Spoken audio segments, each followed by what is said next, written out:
Hello, listeners. Thank you for joining me on 21st Century Native Leaders. I hope you enjoy this podcast episode with my guest today. Follow me on Facebook, 21st Century Native Leaders, or Navajo Podcaster. I'm also on Instagram as Navajo Podcaster and on Twitter, Navajo Podcaster. Thank you. I hope you enjoy. Hello, listeners. Thank you for joining me on 21st Century Native Leaders. My name is Peter Deswood III, and I'm here with Pete Sands. Thanks for being on the show. Thanks for having me on, buddy. Absolutely. Tell me a little bit about yourself, where you come from. Well, my name is Pete Sands, like you said. I'm from Montezuma Creek, Utah, which is the northern side of the Navajo Nation, which is also the southern part of Utah, though. So I'm from the Utah part of the Navajo Nation. So talk to me about how you got into playing music. I got into playing music when I was my first semester of college back in when it used to be called College of Eastern Utah in Blanding, Utah. My first semester of college, my roommate, my good buddy Craig, he had guitars, but I didn't have much of a social life, so I just grabbed the acoustic guitar that was underneath the bed and started playing it. And I didn't know you had to tune it. I had nothing to do until his cousin came and started showing me little things on the guitar, like guitar chords, like how to read guitar tabs and tuning a guitar. Basic standard tuning. And from there, I just, kept going and going and going. And eventually, you learn how to play guitar, you learn how to strum a guitar. There's a method to it, the downstroke and the upstroke. And, you play, chicken picking, like a lot of Zach Wild stuff. But the first song I remember learning how to play was Hurt by Johnny Cash. And that was probably where, you had that light bulb in your head where you kind of like, this is fun. Makes me feel good. This makes me happy. And when I first learned how to play Johnny Cash's version of Hurt, man, that really opened the doors for me. And I just took it on from there, and I just started writing songs of my own and making things up as I go. And that's where I kind of just stumble along songwriting. So I started songwriting before I started learning how to play guitar as well as I should have. Nice. That's awesome. So what is the genre of music you sing, you create? That's always a tough question for me to answer because, a lot of the people I came up with that that really opened doors for me, people like Randy Rogers, like I said, Whitey Morgan, Shooter Jennings, Sturgill Simpson. There's like outlaw country. They dubbed them outlaw country because Shooter Jennings' radio station on satellite radio is called Outlaw Country. But we kind of rock out a little bit. We kind of have a little bluesy element to it, a little surf guitar. So it'd be more of like Americana. Like, Jason Isbell, he does that Americana stuff. And we're kind of in that realm of rock, country, blues. And, I really bring that desert aspect to the music that I make, and it really shows because I grew up, going through traditional ceremonies like yabichas and squaw dances, fire dances. It's just that storytelling element was very prominent with a lot of things I did, like the early country, like the 80s and the 70s. Marty Robbins, Johnny Cash, storytelling. A lot of their songs are storytelling, like "Fancy" by Reba McEntire. That song's about her mom selling her to a brothel. And it's, things like that. It's just, you get down to the real elements of being a human, and, people make mistakes. Nobody's perfect. And it's really about digging yourself out of the darkness and, kind of living with yourself. That's the element of a lot of Johnny Cash and Waylon Jennings is what they struggled with. And I think that's why a lot of people connect with people like those guys, is because, everyone knows what it feels like to make a really bad choice and try to get through that and try to get back to where you're kind of like on that level where you feel like a decent person. So, I know, sorry I went on a little tangent there, but, that's really how I started playing music, was that my kind of mindset. I think that's a good point you make, though. Like, I feel like a lot of the music that you listened to as you were growing up, the different genres you're exposed to, I think that definitely makes an impact. Wouldn't you agree? Very, very, very true, man. I mean, when I was a kid, growing up in Kintlachie, Arizona with my grandmother, because I lived with my grandmother, like a lot of like res kids, live with their grandma.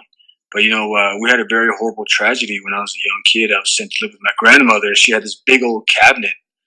Like that cabinet had a record player, 8-track player, tape player. I don't know if you remember these cabinets, but these huge cabinets that had a record player on it. And she had these records from like Sinatra and Cash and Waylon and Etta James, and I used to play that all the time. But I distinctly remember things like Johnny Cash's Live at San Quentin when he played Boy Named Sue.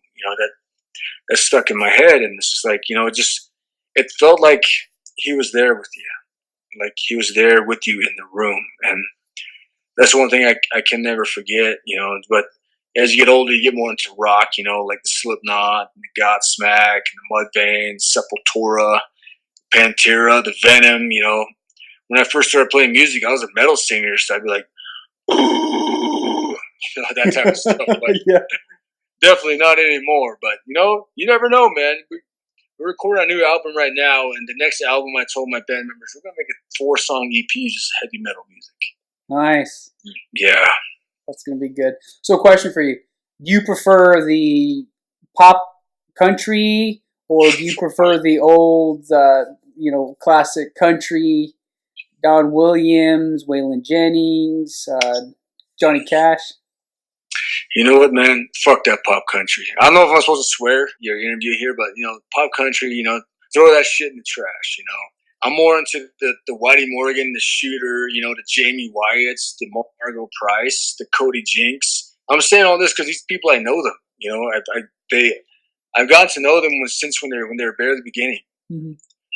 And you got to revert back, like your roots. Like traditionally, you go back to the old songs to kind of just refill that part of your essence where you feel like there's something, that void you got to fill.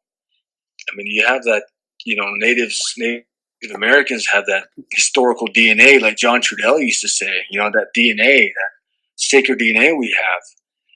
And I think that's how I think about it when I go back and, I sit sometimes and I just drive sometimes. I drive and I put up on my Spotify and play like you said, the Don Williams, the Waylon Jennings, the Johnny Paycheck. And then, one person I really love is Hank 3, man. I love Hank 3rd, man. Hank 3, Shooter, Whitey. These guys are the ones that ushered me into this genre that I've kind of come upon. And I know that our type of country that my band and I play is not typical res country. Mm-hmm. Granted, State Line and Fenders, they all have their genre, and that's what they're good at, and I respect them for that. But I can't play that type of music. There's just it doesn't fit who I am, because I gotta be able to serenade my lady at the end of the night, then also kick guitars and light the fires, buddy. So That's awesome. That's awesome. So, how old were you when you started strumming the guitar, writing lyrics? When I first started strumming the guitar, I was probably about 18, 17. But then when I really started writing music was when I was maybe about 24, 23.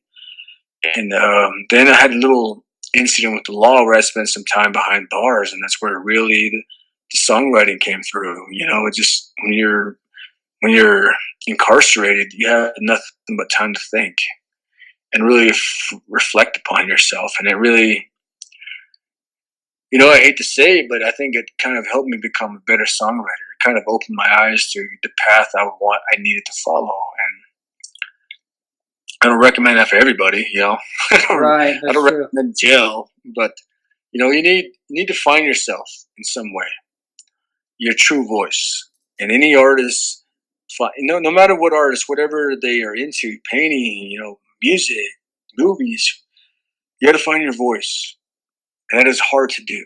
Mm-hmm. And there's a lot of copycats out there, but finding who you really are, that's the real journey. That's the real journey for an artist.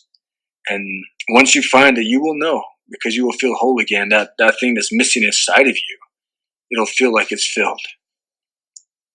That's awesome. That's so cool. I like the way you explained that.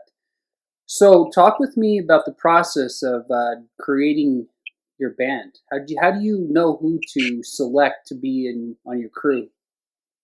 It was very organic because my guitar players who I first met when we were first going to college at Weber State University in Ogden, Utah. Chris Aguilar. We both convinced each other we knew what we were doing. He recorded my first solo album as under the moniker Blackus, and he convinced me he knew how to record somebody, and I convinced him I knew what I was doing. I know how to play music. We both didn't know what the hell we were doing, but we kind of lied to each other, But Chris has been with me for about altogether for almost 8 years now, and he's the one who recommended my bass player Nate and my drummer Steve to me. And I've known Chris well enough to know he knows my style. He knows me as an artist. So for me to take advice from him when it comes to music, I do understand. But what? Still, when they came and jammed with me, I still had to. We had to spend a couple of hours together to kind of see if we vibe. It's like a date, man. You don't know if it's the one until like the fourth or fifth date. But after jamming together for a couple hours, I knew these dudes, they understood what I was going for. And my bass player Nate and my bass player Nate Meredith and Chris, man, they're like sound music theory artists. They know music theory by heart. They can tell what key you're playing in. They constantly tell me, Pete, tune your guitar. Tune your guitar, man. They're like, but they start it, man. But you need those type of people. You need those type of people to keep you technically sound. Because, when you go to a show when everybody's kind of playing their own rhythm or something sounds off, it just kind of ruins the experience. And you have people like that who come in and tell you, hey, man, maybe your fifth string's a little out of tune. You should retune it. It's just really good because they look out for me. They look out for me and I look out for them. And it's become a brotherhood. We've become brothers, and it's just recording this new album, the Thunder Roads album, underneath Pete Sands and the Drifters. And when I first went to Hollywood, they told me, if you sign this record contract, we want you to play with our studio musicians. And I didn't want to do that because I don't know them. So I refused the contract, and I just stayed independent and stayed with my guys. And I'm very proud of what we've made so far. And I can't wait for everybody to hear what we've made. When does that new album come out? Oh, man. I said January, then I said March. Then my manager's like, hey, man, wait till May before the second season of Yellowstone comes out. We'll get you on some late night shows like Conan O'Brien to promote the album. And, we'll do it right. So I said, all right, man. Well, I'll wait till May. So right now we're looking at May, man. And I'm just refining the album right now. We're recording 2 more songs. I decided to record 2 more songs for the album because it just didn't feel like it was enough. And you shouldn't put something out if you don't feel right about it. You can't rush the process. That's the thing. These deadlines that people put upon ourselves is like testing artistic ability, but it's just you got to feel right about what you're doing. You got to make sure you're satisfied with it, and you've dot every I and cross every T, and it's just But it's also important to remember, you can't be too perfect because it's never going to be perfect. It's never going to be perfect. But these 2 new songs we're recording I think it's going to add an extra layer of authenticity with desert music and outlaw country and what I'm creating here.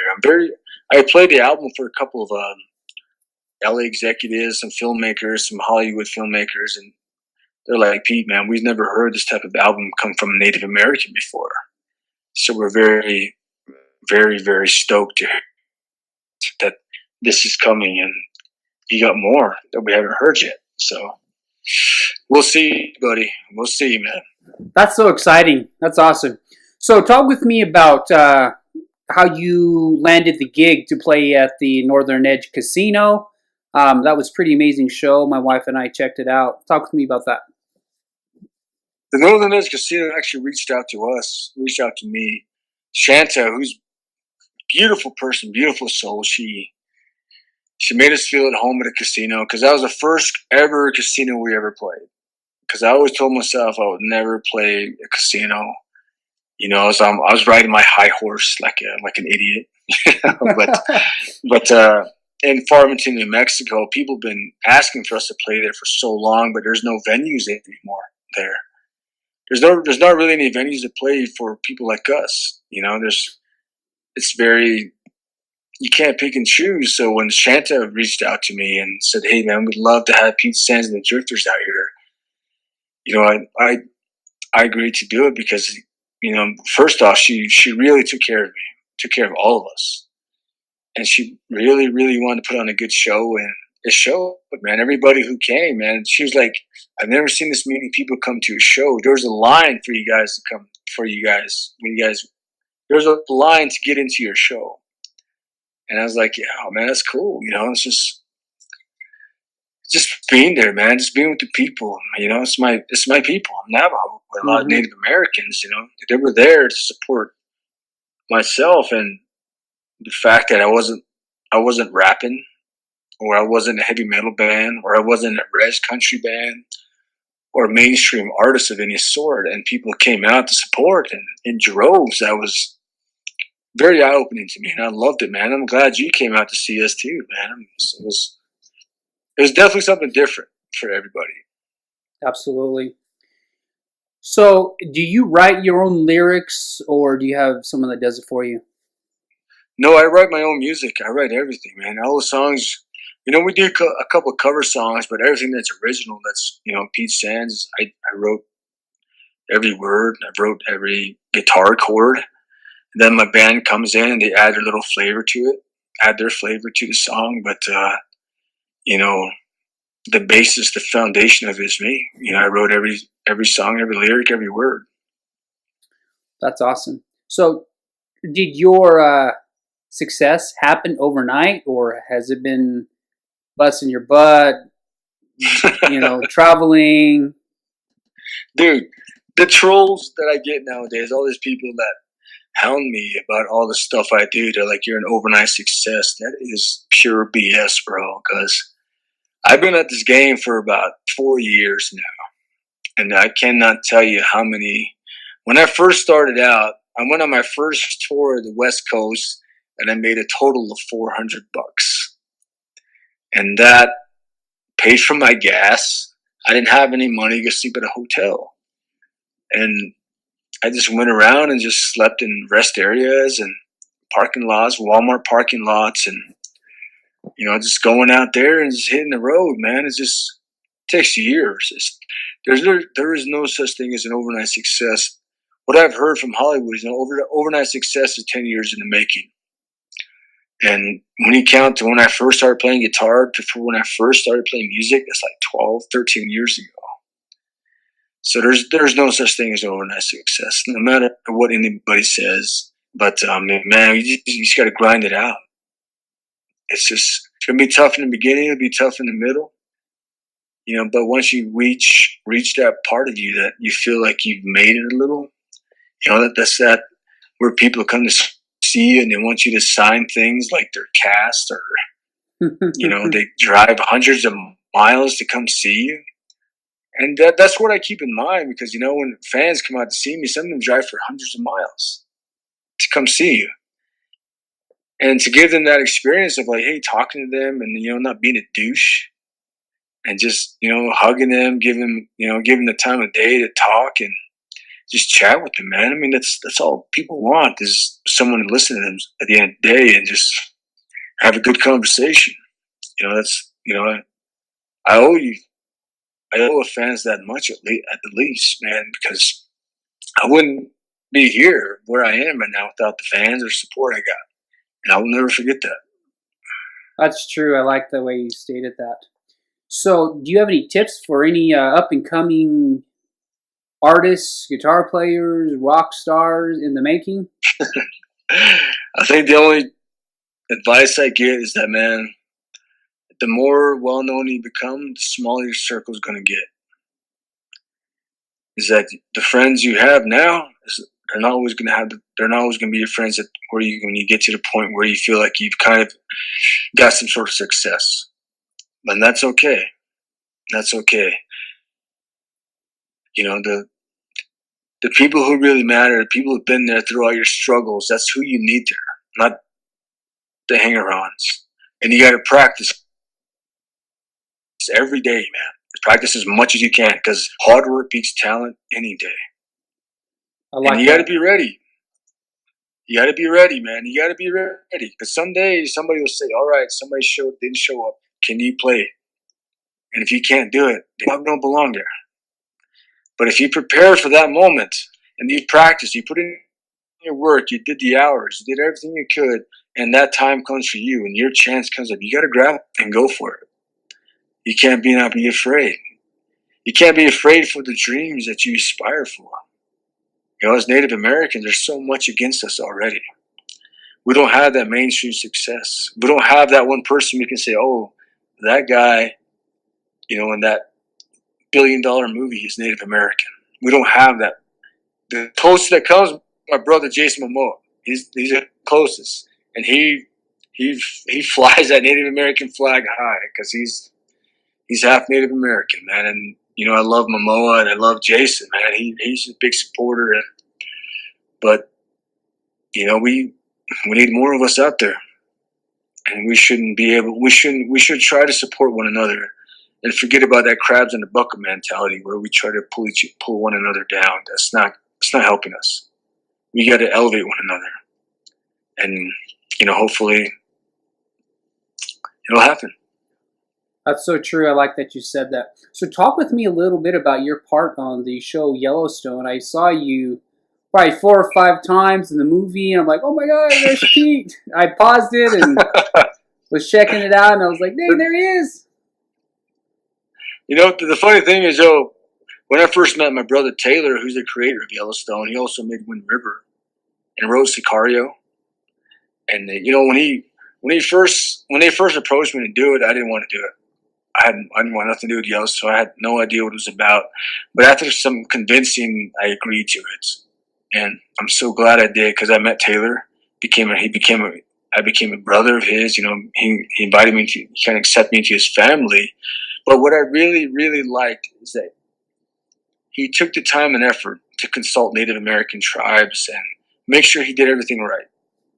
Make sure he considered Native American roles, because Yellowstone is probably the only TV show that features Native Americans and just being themselves, and that's huge. And you know, that's one thing I really respect about him, because he really stuck his neck out for Native Americans, and that's. You know, there's nothing I can say about that other than just, you know, I'm very thankful for that, because without him, I would have never gone to the next level. With that faith he had in me, that as a musician and as I've never acted before in my life, and he believed in a lot of Native American actors, and he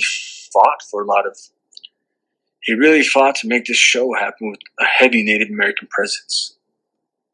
And you know, Yellowstone itself is like, to me, honestly, I hope it goes for like at least 8 seasons, because it's jobs for Native Americans.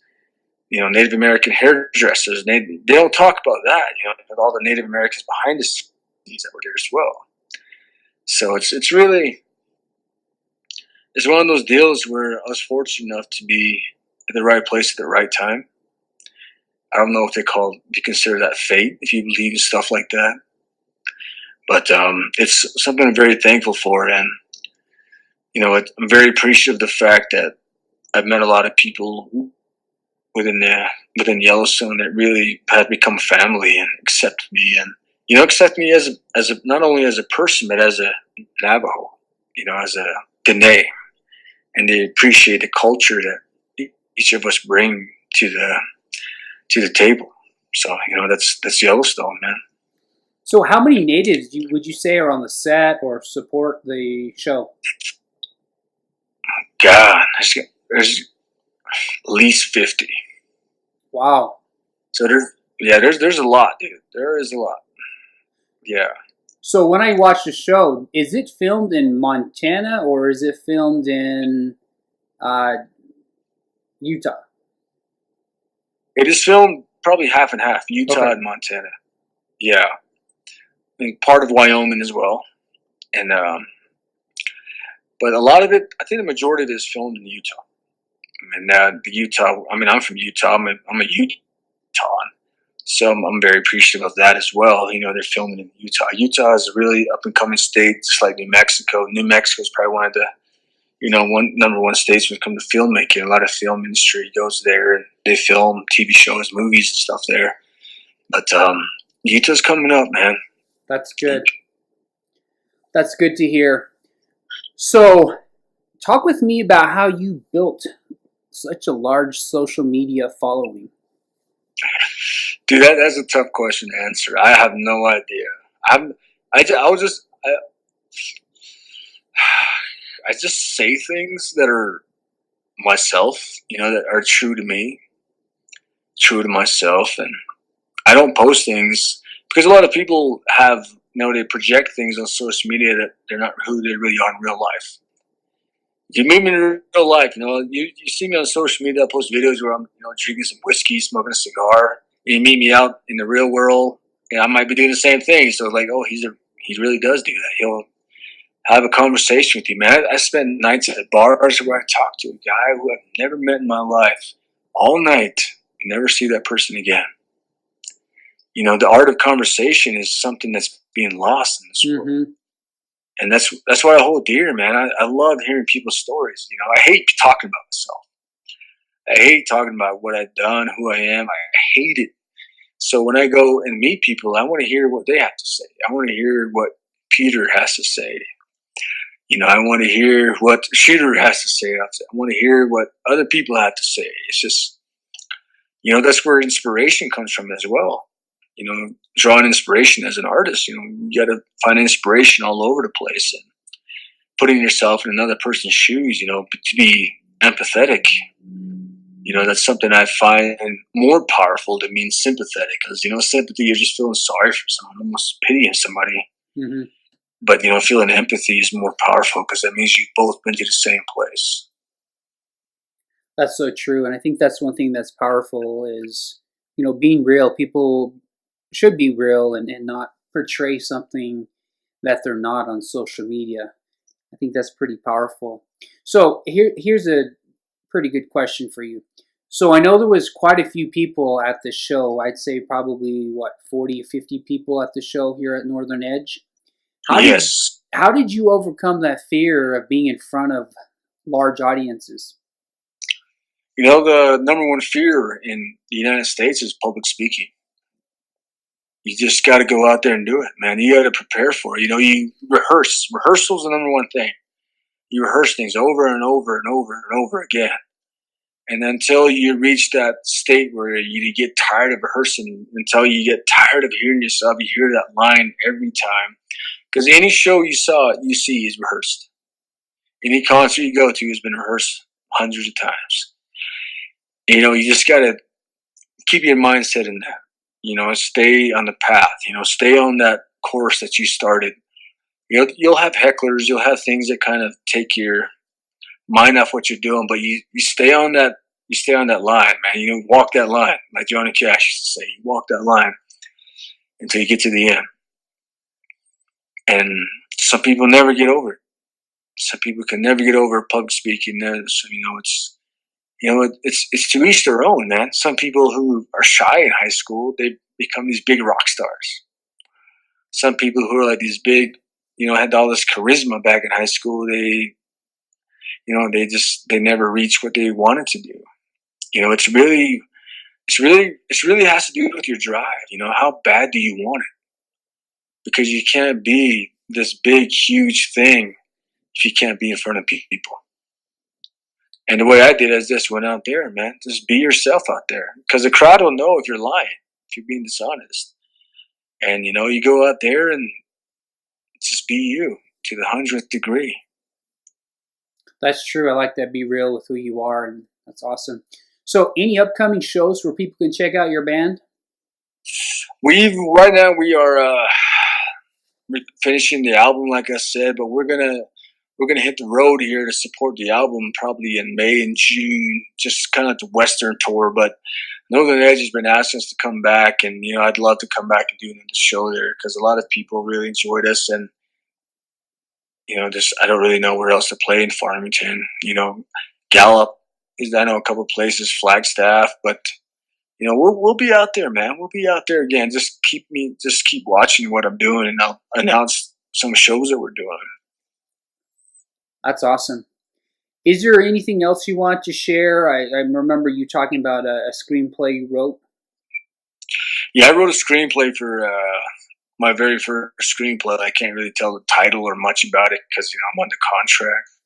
But I wrote a screenplay about a Navajo female tribal officer, and my biggest influence. It just so happened that one of my biggest heroes when it comes to filmmaking was Taylor Sheridan, and he became my mentor.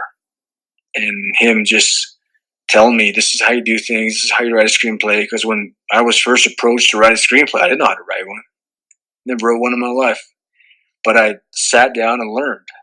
I sat down and I studied and asked questions. The one thing that I have to really emphasize is do not be afraid to ask questions. As Navajo Native Americans, we have that reserve in our inner being where we just stay quiet. But you don't learn nothing if you don't ask anything. You got to go out there and say, why is this that way? Why do you do it this way? When I did it this way, why is it wrong? Stuff like that. Why? The biggest question of why. Keep that childhood imagination and curiosity going. That's the best way to learn. As a kid, that's the best way you learned, was that curiosity. That's true. So where can people purchase your music or swag? You can go to thesandstradingcompany.com. That's where my website is. Because I'm going to put up next week, the hats I wear. I've partnered with the Apache Hat Company. And they're making a line of Pete Sands hat. This is top of the line stuff, man. This is nothing that's like knockoff or anything. This is real hats. And Sands Trading Company is actually a company I started where we're selling accessories like alternative, like bow guards and bracelets and shirts. And because people always ask me, where do you buy that shirt? Where do you buy that jacket? And I'm just like, this person made it, that person made it. And it's better just to put everybody under one umbrella to where people can go to one spot and then find it and they can go purchase it themselves. You can also buy my music on iTunes. You just Pete Sands, Pete Sands, you type that into Google, it'll pop up everywhere. Right on. What social media sites do you frequent? Where can people connect with you? Facebook and Instagram is the one I use the most. I probably use Instagram. Well, I don't know, man. I kind of use them both equally. I just look for Pete Sands, the guy with the big black hat. You type in Pete Sands in the Instagram, Pete Sands, man, and you'll find me, man. You'll find me there doing my thing, brothers and sisters. Right on, man. Hey, I appreciate you taking time to do the second interview. Just so everyone knows, the first interview the sound quality wasn't very good, so I had to re-record it. But I appreciate you taking time to interview again and to share your knowledge, experience, and the wisdom that you've gained. And I think that's powerful that you are willing to help out other people that are coming up in the business and the advice that you offer them. That's pretty amazing. So, well, thank you, man. I appreciate the support that people are giving me. And we Indigenous people have to help one another, man. That's the biggest selling point of anything is we have to help one another. We got to put aside our squabbles and our differences. However small or big they have to be. We got to look at the bigger picture, and we've got to help one another. That's the main message. Is we got to help one another.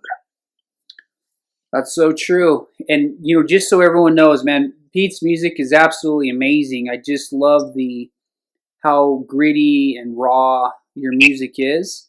And if you get a chance, I mean, look up Google Pete Sands and hear his sound. It's definitely unique, but I can definitely hear it rooted to some classic country and some little bit of classic rock as well. But it's definitely raw and gritty, and I really like like your music. So, but we're all set, brother.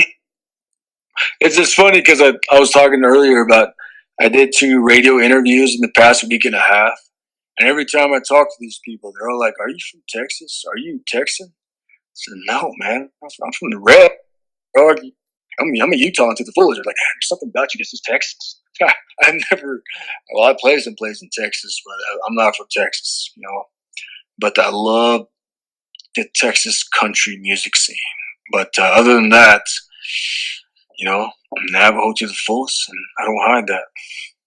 Right on. That's awesome. I think that's so powerful how pure you are with your music and your image and who you are. So, well, we're all set, man. Hey, hopefully we'll see you around in the area. I'll definitely look out and try to make another show of yours. Sounds good, buddy. Okay. Good talk. Yeah, good talking with you. All right, take care, man. Take care, buddy. All right, later. Bye. Hello, listeners. I hope you enjoyed this podcast episode with my guest today. Follow me on Instagram, Navajo Podcaster, also on Facebook, 21st Century Native Leader, or Navajo Podcaster. Thank you. I hope you enjoyed. Have a good day. Agone.